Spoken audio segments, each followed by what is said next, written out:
JHS just released a new pedal. It packs 9 versions of the ProCo Rat into one box, and of course it's called the Packrat. I'm gonna sort of do a demo of that pedal, but if you're looking for somebody to shred on it or to show you all 9 of the modes individually, or if you want to just hear what they all sound like in the isolation of a room or without other things surrounding them, you need to find another video, and I know there are tons of them. Instead, I'm going to show you what a couple of those settings sound like in a mix and why you might want to think about using them. Now, I have a current production version of the Rat. I've used it on past recording projects and I've loved the sounds I've gotten from it. I'm actually working on recording of a new single right now, and I planned to make this Rat one of the core, if not like the main, dirt sound for my electric guitars. And then I heard about the Packrat, and I've got other JHS stuff. I love the pedals, love the brand. Thought I'd give it a try, especially after getting a sense of the versatility that might be in that pedal. So far, I've recorded 4 guitar tracks with the Packrat using, I guess, 3 different settings. I'm about to record a 5th track, and I don't know what setting I'm going to use for that, but I feel like I'm in a unique position because this is like an honest-to-goodness project that I'm working on that happens to overlap with the release of this pedal. It's synced up in a way that I feel like I can genuinely show you and tell you what I'm thinking about when I use these sounds in a mix, so that's exactly what I'm going to do.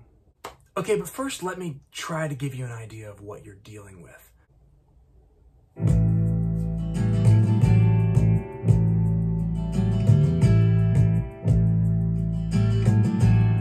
So it ought to be obvious that I'm not making a really niche kind of music. It's a lot of acoustic guitar, some bass, like some cajon because I don't have a drum kit. I use electric guitars, but not with a ton of distortion. But notwithstanding that, the Rat is an unbelievably useful pedal for me to have in my arsenal. And when I need some distortion, it certainly delivers. So after a lot of fairly mellow sounds, I wanted to get kind of heavy on the bridge of this song and decided to go with the dirty setting on the Packrat. It's based on the You Dirty Rat variation that uses germanium diodes to apply what I guess is like slightly more extreme clipping to the sound. So this is kind of like the interlude right before the bridge, and then here it comes, I think.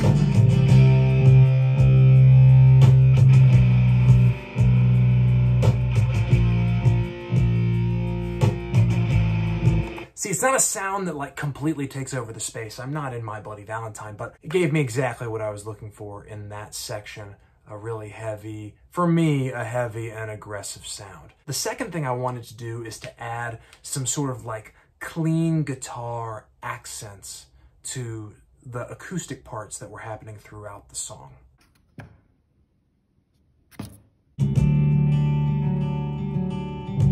It's kind of background in the mix. And let me give you another example of that in action.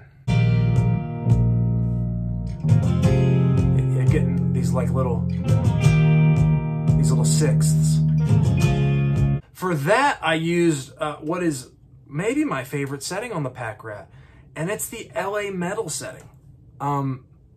To me, it's like the least rat-like because it's super clean. It's the one that removes the clipping diodes. I love the sound. I think that, I even like it when it's a bit farty when you've got the distortion turned way up. But with the distortion at like 9 o'clock, it just adds a little bit of grit around your sound. It doesn't make it sound like you're playing with a ton of gain, but just gives it a little bit of an edge. And that's exactly the kind of thing that I'm trying to achieve with the vast majority of my electric guitar sounds. Now, my third and fourth uses for the Packrat all happen in the outro of the song. It's just like a series of chorus progressions that repeat again and again.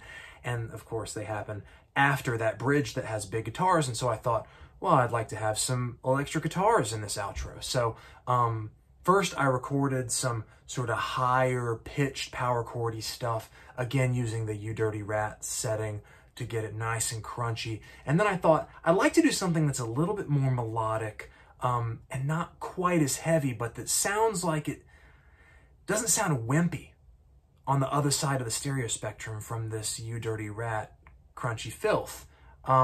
So I used the Turbo Rat setting, this one over here.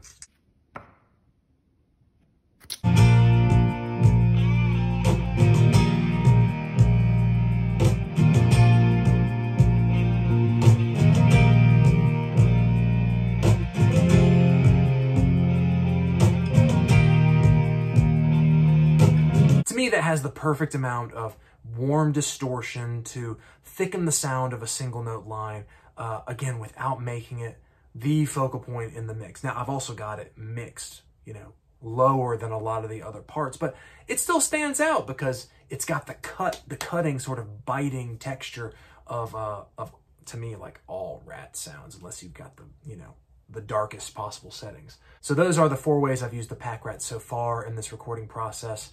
But as I mentioned at the start of this video, I've got one more guitar part in mind and I'm on a roll. I might as well use the Packrat for that as well. I'm going to record that tonight.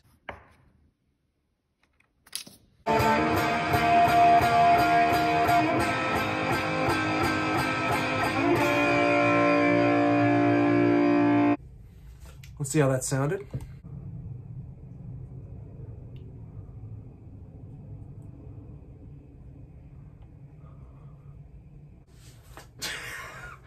Okay, as you may recall from earlier in the video, in the bridge part, we've got some You Dirty Rat sounds, hard panned, playing like crunchy, you know, just like 2-note chordy stuff. And I just added something that I'm going to be running basically dead center. I think there's actually going to be a vocal, so I'm going to make them probably each slightly off center. But anyway, this is more or less what it sounds like in the mix with a little bit of build up before you get to the part.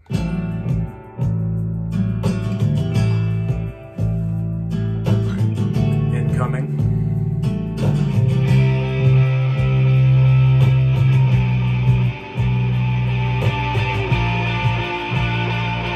That's the part.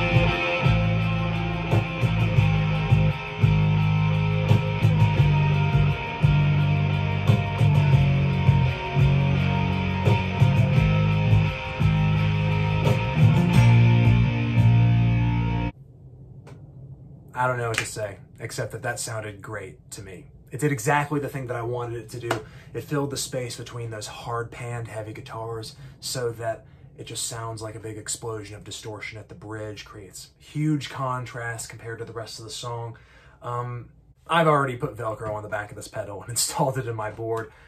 It's definitely a keeper. It's got so many sounds in it. I can't think of any pedal that has this many great sounds in it. But if you can think of one, please tell me in the comments. I'm extremely grateful to ProCo for developing an amazing circuit and then creating such interesting variations on it over time, and to JHS for putting them all in a box. Thank you so much for your time and for watching, and hope to see you again soon.